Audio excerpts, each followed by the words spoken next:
I could literally stay sober and just be chiefing. I always thought it was funny if someone wanted to outsmoke me, I'd be like, haha, I just like go take some and come back out and I can outsmoke them.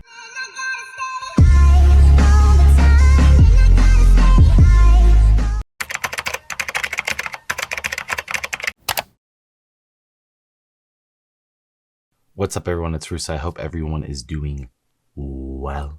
The ASMR sip today is some core power. Pop the top.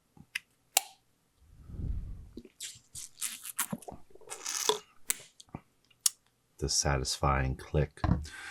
All right, today I looked through my video catalog. Remember to subscribe with the bell on. There are over 2,000 videos on this channel at this point, and I was going down the list of a longevity setup with Sarms. So I only have a video discussing the weakest Sarms to pair with HRT and TRT, but I wanted to go into essentially what I think could be a game changer in the HRT world. Notice I'm not stating enhanced bodybuilding, enhanced physique, anything of that nature of high performance at all. You know, there's a big convergence of audience at this point on this channel where you have more traditional biohackers and then you have the more hardcore high performance people, where me personally, I definitely slot more hardcore and I try out exotic things and have documented a lot of exotic things. But there are a lot of people that just follow for longevity reasons, normal biohacking reasons, and then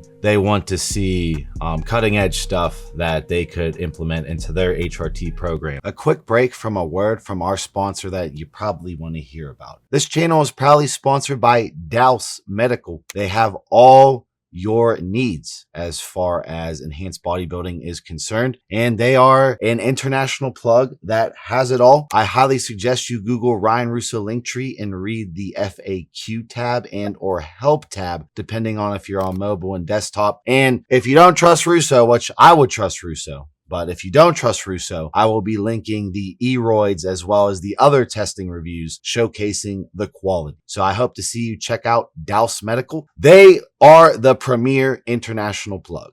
So when I say HRT program, what am I getting at? Basically, there will come to a point in my career, at least, where I will be satisfied with the current set point base physique. So I am going to blast off continuously at least to 30 and reevaluate. And I wanted to create, you know, a peak 30 look for me personally. That's something I want to do. That's something I will risk. But over the years, I will definitely modulate down and I will switch to probably a TRT or a HRT setup. TRT being 250 milligrams of testosterone a week max. That's like bodybuilder TRT. I probably think TRT would be closer to 180 to 220 milligrams a week, where I would see HRT being an even more longevity based setup, being the, you know, epitome of what hormone replacement is supposed to be to certain individuals. Like, I think when personally, I'll go against it. Yeah, if you're gonna put a needle in your ass, oh my, you want some high performance benefit. But if you're looking at the medical data, you would want to stick to around 165 milligrams of HRT a week, and then you're looking at add-ons. The thing I wanted to bring up, which I brought up in the past, was Sarms. So selective androgen receptor modulators were basically invented, in my opinion, for the old age, you know, deterioration effects of the androgen receptors not being stimulated, and or the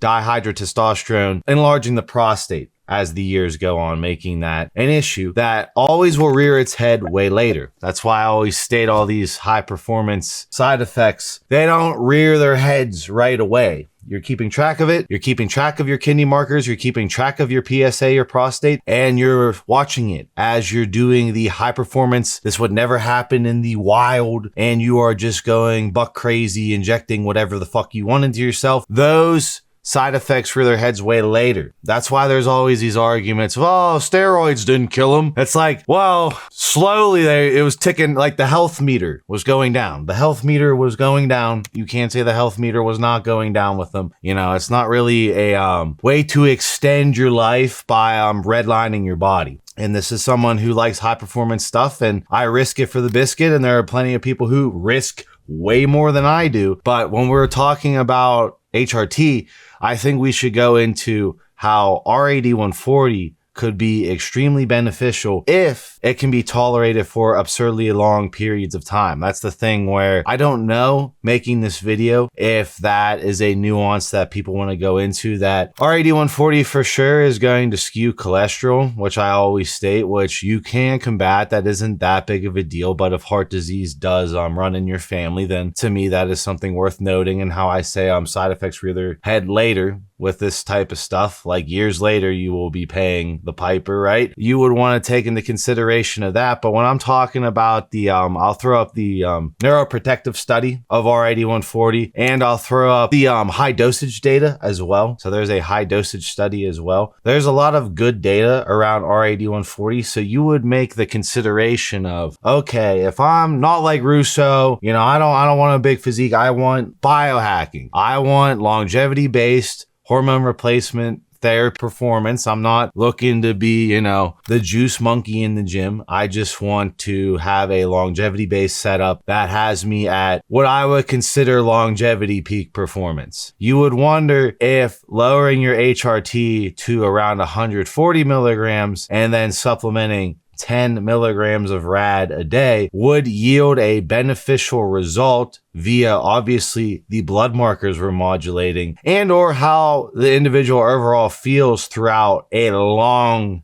period of time. If it's tolerable, a long period of time, meaning you would think the neuroprotectiveness, you would think the ability that the RAD140 has to not stimulate the prostate, at least to my knowledge, at that dosage. Obviously, I'm not speaking on bodybuilder dosages, which could be anywhere from, you know, 10 to 40 milligrams a day. I personally played around with, which is no way, shape, or form maintainable longevity aspect. 10 milligrams every day or 10 milligrams every other day would have a neuroprotective effect, in my opinion. You would have less estrogen conversion and you would have less DHT conversion, and you would still have your baseline testosterone being exogenously injected with the hormone replacement therapy. So you would have this ability to modulate the overall androgen receptor pinging to the brain while you're theoretically having neuroprotective effects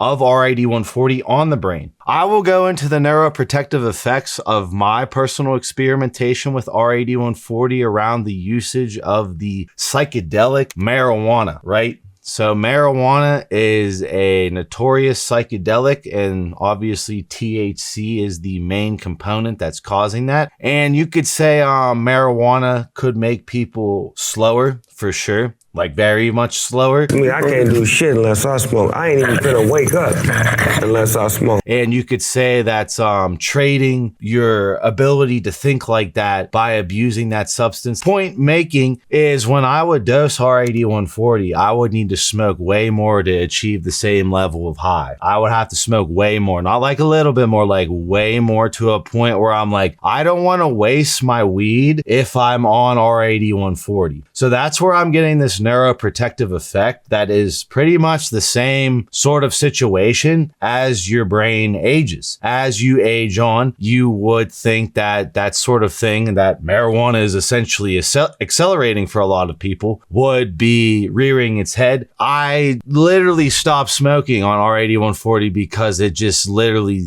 doesn't, like, I could literally stay sober and just be chiefing. I always thought it was funny if someone wanted to outsmoke me, I'd be like, I just like go take some RAD140 and come back out and I can outsmoke them. And they're confused on how I can just maintain my cool. The problem you can make with advertising TRT or HRT, especially to younger individuals, and with this weird argumentative space on, you know, just using testosterone in general, is the longevity aspect of having higher amounts of DHT in the body for enlarging the prostate, which again would rear its head maybe 3 decades on HRT TRT, right? This is like where I'm getting at this nuance factor of RAD140 mitigating that while theoretically protecting the brain, while densifying your bones. My bones always get denser. Every MMA fighter is picking RAD140 as their primary androgen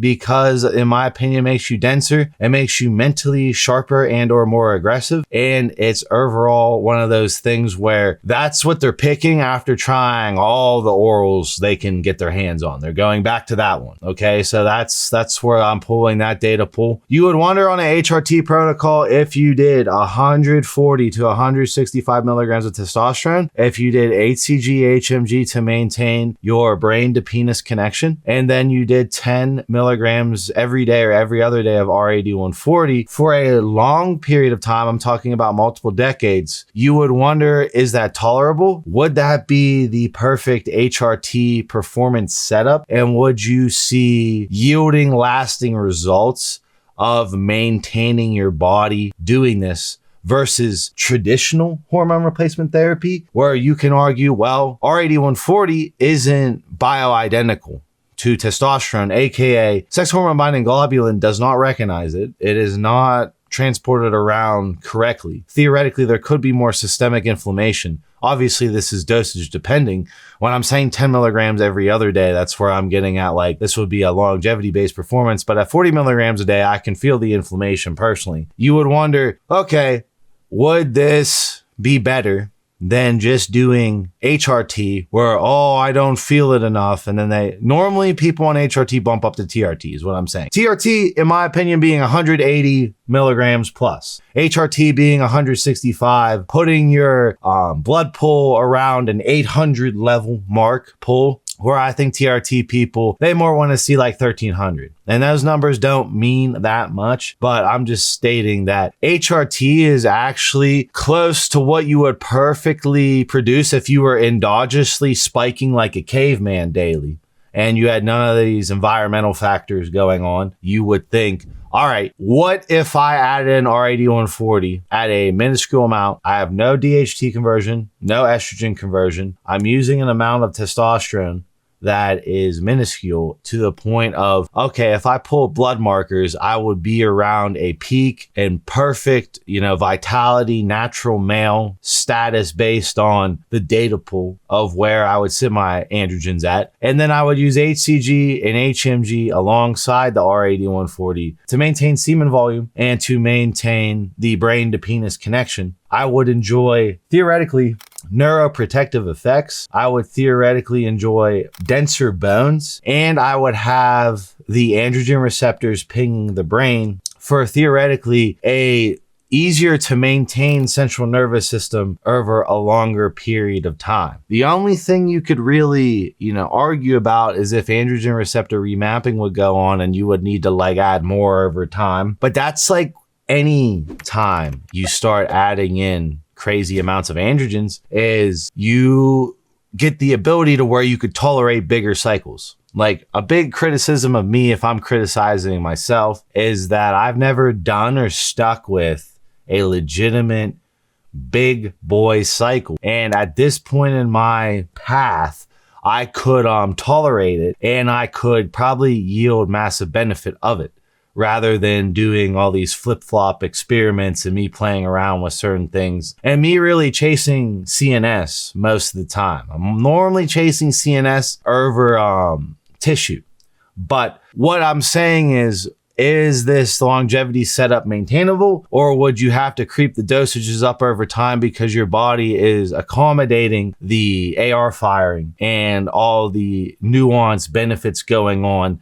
Would you basically be creeping up into TRT anyways? That's always the thing when you're adding in compounds exogenously, polypharmacy drug abuse, is that you have a body that's very, very adaptable. And when we're looking at HRT, TRT, for long periods of time, there's a lot of concerns of a 20-year-old who on paper could meet the criteria of needing HRT, TRT, how they're going to look as far as their internals 40 years later with their prostate, with their overall well-being mentally. This is where I think a SARM like rad140 could change the game. And I picked a powerful one this time. I did not pick the lightweight ones like AC262 and Austrian. I picked rad140, particularly because I have used it with marijuana to a point where I'm using marijuana to damage my brain. You could make that paradigm argument. And I'm sitting there, smoking on RAD, and I'm like, I'm not getting high.